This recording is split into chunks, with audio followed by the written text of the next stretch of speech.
House of Representatives urges prosecution of murder suspect. House urges suspension of national census. And House condemns killing of police personnel.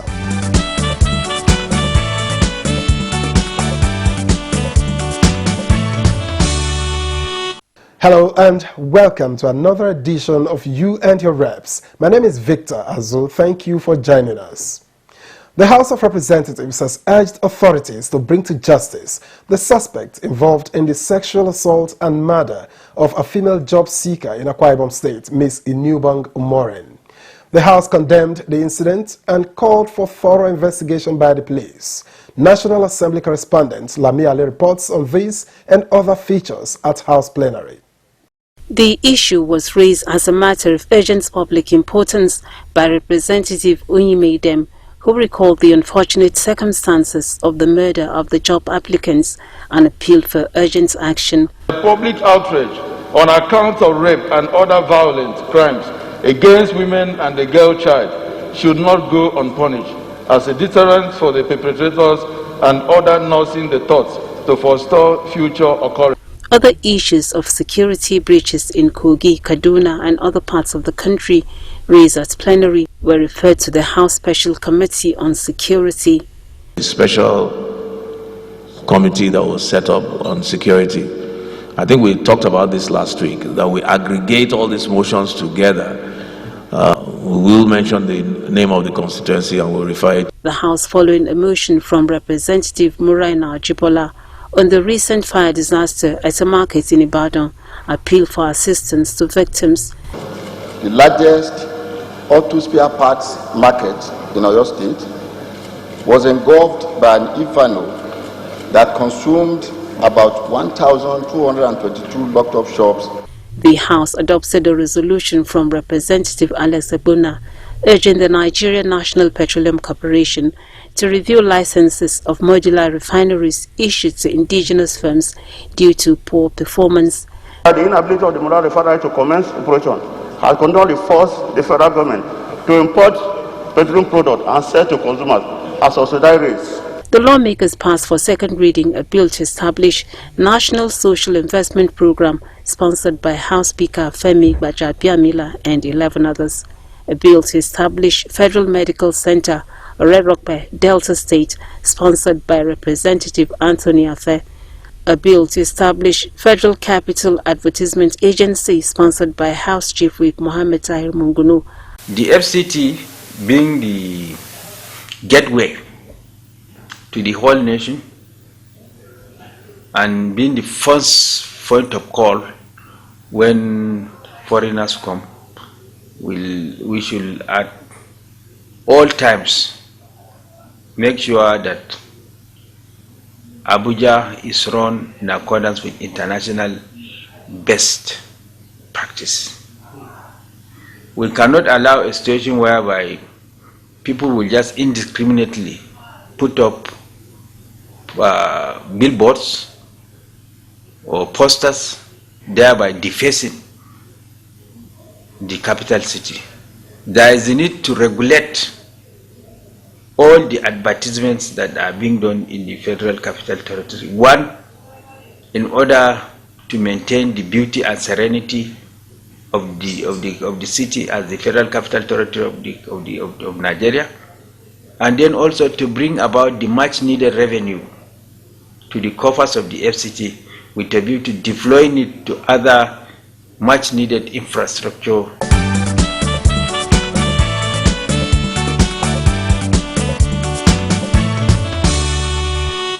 No doubt, accurate population figures enables all-round planning by government.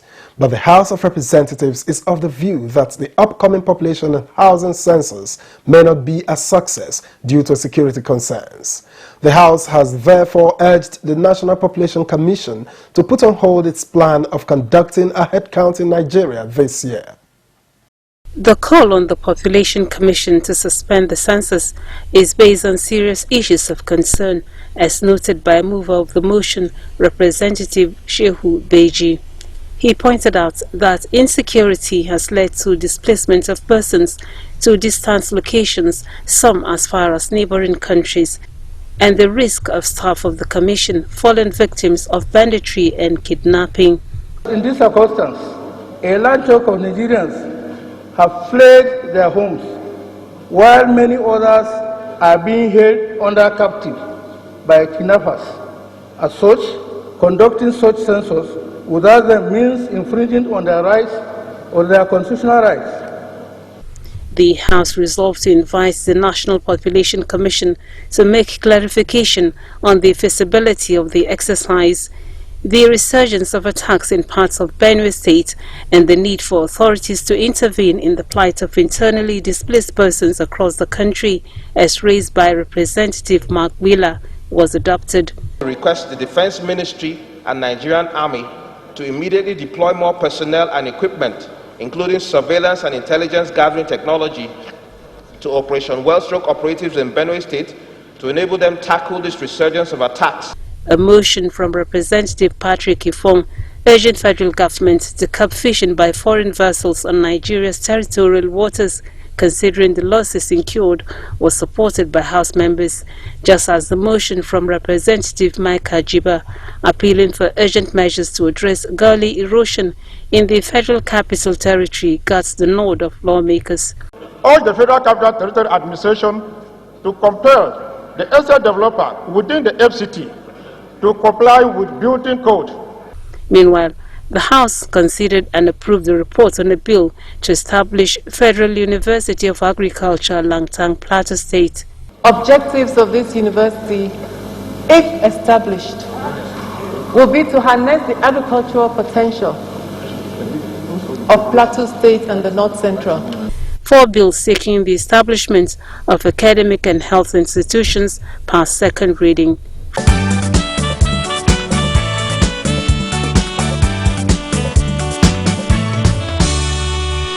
And the House of Representatives has again stressed the need to address violence against security personnel, the latest of which is last Thursday's attack on the police station at Obosi Town in the Demile North local government area of Anambra State, during which 2 police personnel were killed. Raising the issue as plenary on the matters of urgent public importance, Representative Obinna Chidoka says the hoodlums who carried out the attack on the police station also carted away arms and ammunition from its armory. The House commiserated with the family of the deceased policemen and urged the federal government to, in line with an earlier resolution of the House of Representatives, declare a state of emergency on security nationwide.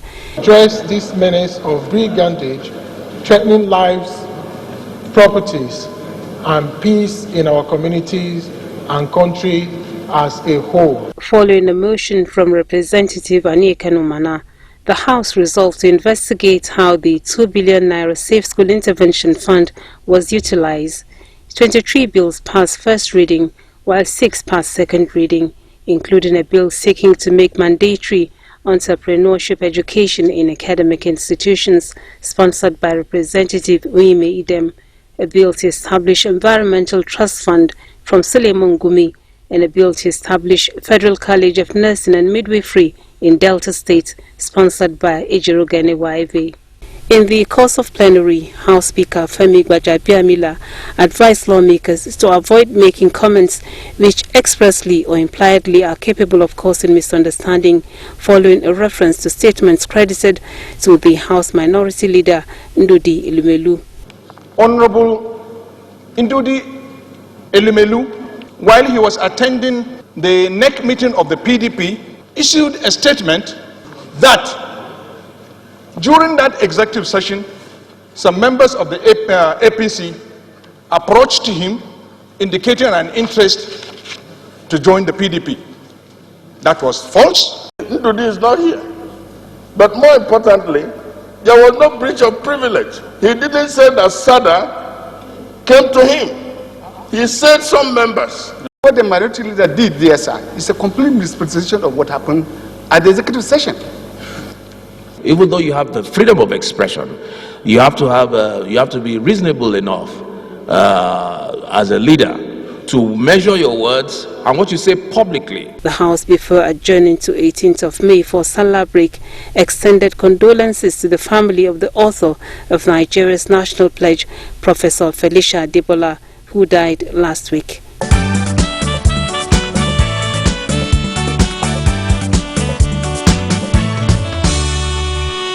A public hearing, sometimes known as public inquiry, is defined as an open gathering of officials and citizens in which citizens are permitted to offer comments, but officials are not obliged to act on them or even respond publicly.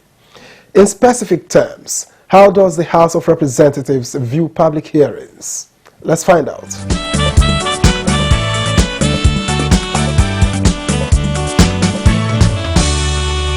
Public hearings are conducted to collate or receive the views of members of the public and stakeholders on any subject matter or law. When a bill passes first and second reading, then the members of the public and stakeholders are involved.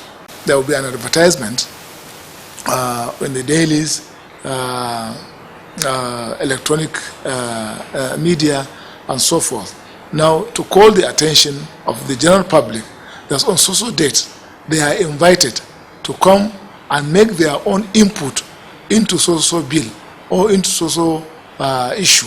Members of the public now, the gates of the National Assembly will be open. Members of the public will now come. Some will even come. Before they come, they will submit a memoranda to the committee on the subject matter at hand. Then they will be given opportunity to address the committee at the public hearing. You'll be allowed to make your own, to put forward your own views, and then at the end of the hearing, such views are collated and they will form part of the report or part of that bill in the end, which will finally be transformed into law.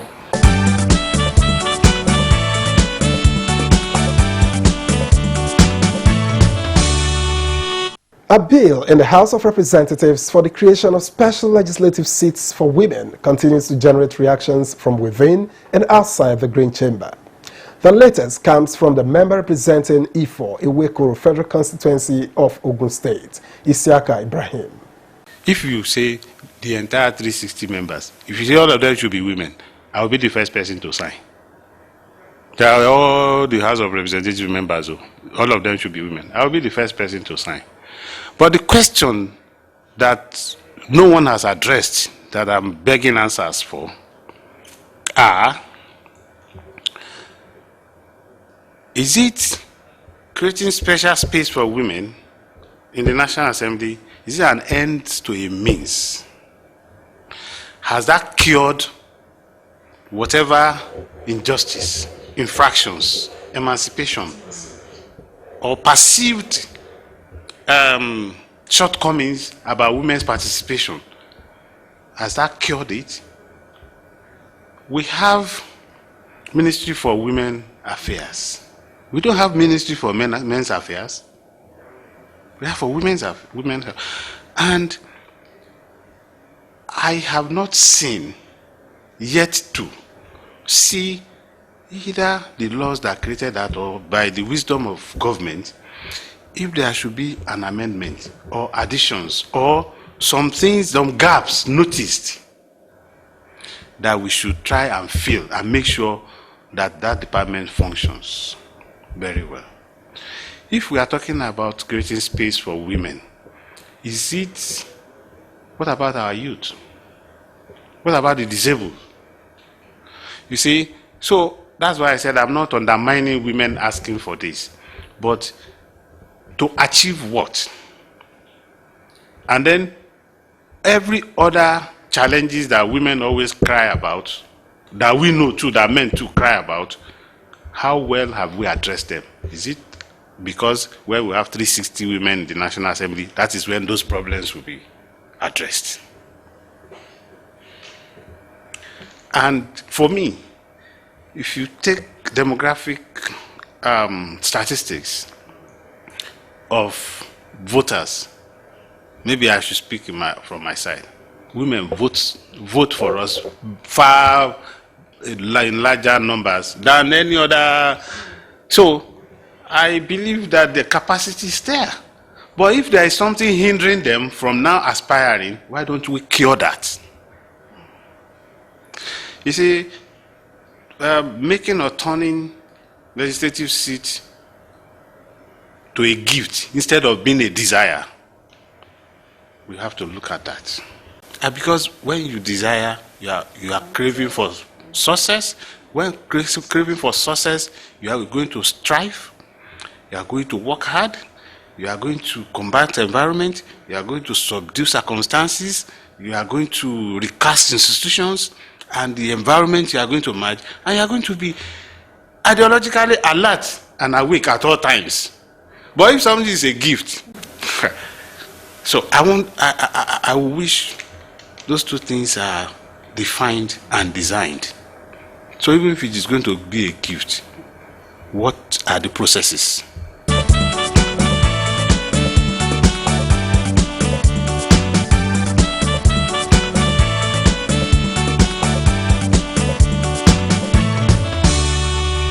Still on the issue of exclusive legislative seats for women, you and your reps went to town to get the views of the people. As a woman, you are a mother too. And as a mother, you know what is good for your children. Just like a woman thinks about her nation, like her family. I won't tell you that I like the way mostly the National Assembly is full of men, mostly men. If there are more women in power, especially in leadership, I believe our country will do better.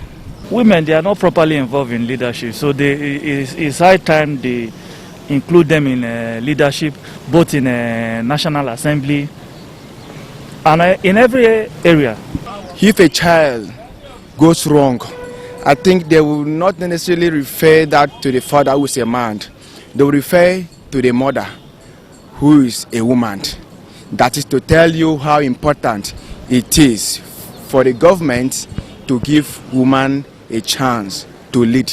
Even if it is not 50% of women in National Assembly, I think we should have at least minimum of 40% of women in National Assembly to also protect the interests of women, also protect the interests of the youth, also protect the interests of young ladies. It's almost about 50% or 60% of Nigerian voters are women, if you agree with that. But do we believe in themselves? Because coming to National Assembly is by voting. No matter how you want it, or anyhow you want to put it, is by voting. But do they believe in themselves? Would they vote for themselves? That is where they need to start with. With all these NGOs, women NGOs and all these things, what they need to do is to make sure they sensitize themselves, sensitize women, let them believe in themselves.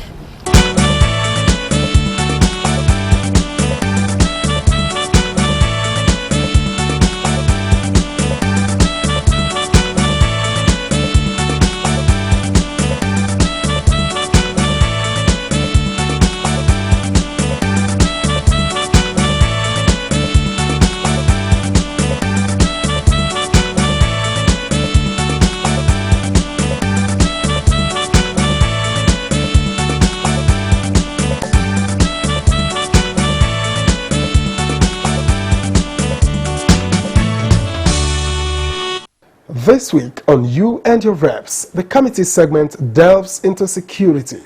We therefore engaged the Chairman House Committee on the Army, Abdulrazak Namdas. He represents the Jada, Ganye, Tungu, Mayobelwa Federal Constituency of Adamawa State.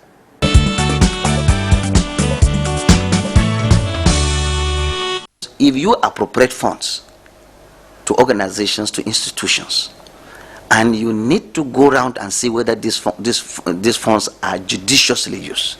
If this is properly done, it will, one, reduce corruption. Two, it will provide also an enabling environment where we will be able to identify the needs of the army. Because even when the army come for funding, and we are the one appropriating funds for army, my committee do that. But you should do it based on need. You should not do cut and paste. You give them last year and you give them this year. No. What is the issue at stake? Even if it is equipment, there must be priority in terms of equipment. Should it be AK-45 or AK-47 that you are looking for?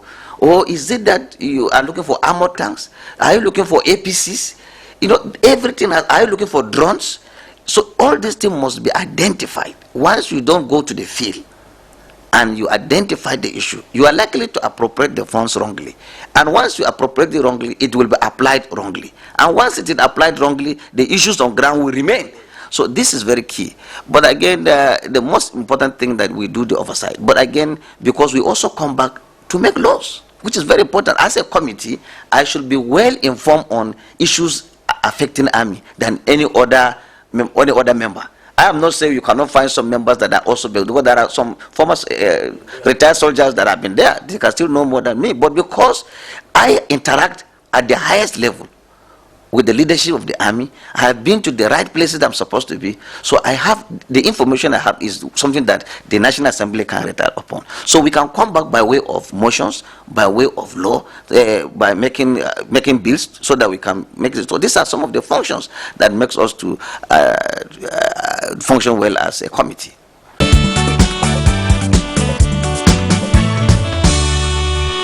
In my interaction, I've realized the issue of welfare is a challenge.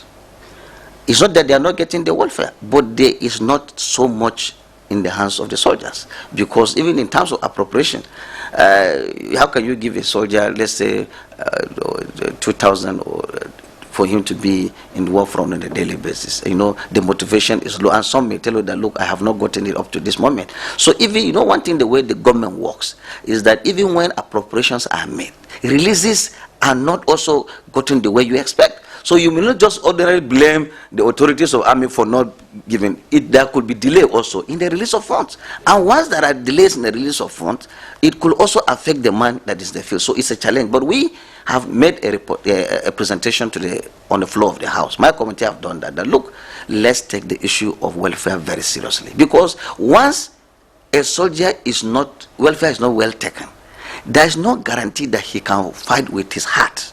And don't forget that he leaves his family back.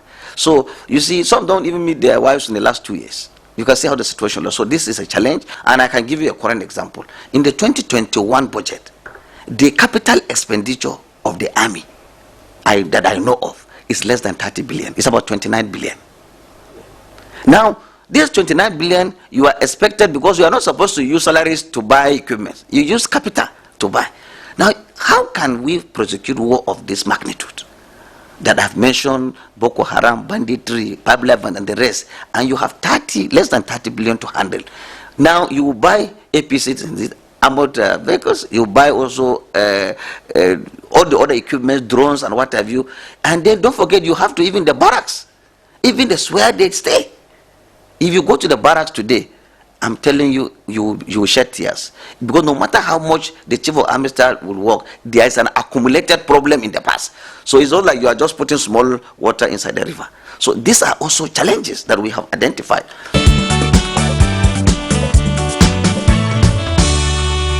There's no PDP now, APC now, when it comes to security. Because the bandit does not know you as an APC man or as an PDP person. So it's a problem that consumes all of us. But the issue is the government will tell you that, look, there is what we call envelope system. It is determined already that, look, army will get this amount, defense will get this amount, air force will get this amount. It's already an envelope thing that has been already predetermined. So once it is predetermined, there's nothing my colleagues can do. And when you are considering budget here, and we agreed that this budget, $1 is going to be, let's say, 40-something thousand. And in as much as we have not increased the dollar here, we are still working on what we have agreed upon.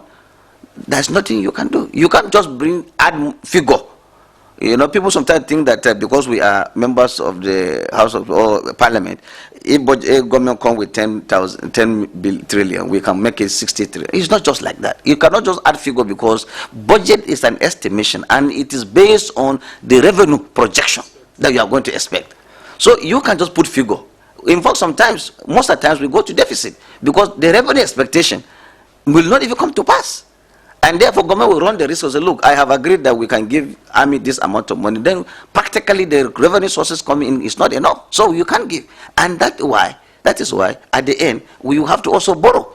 If we agree that the Constitution of Nigeria says the #1 priority of governance is the security and welfare. And in fact started with security before talking about the welfare. Is that then based on the available resources, let us make security the priority. We can be able to mop resources from here, and then make security a priority. Give them the resources and give them deadline. That look, if you don't achieve it based on this and based on that, then you can take action on that. But you are not able to do. The man cannot kill himself. If you have just 3 magazines or 2 magazines of ammunition, and you are, let's say you are 10, and you are facing 30, numberless, about 100 or 50, 200 members of Boko Haram, what will you do? We certainly do wish Honorable Namdas and his team the very best in their assignment. And that does it on this edition of You and Your Reps. My name is Victor Azu. See you next time.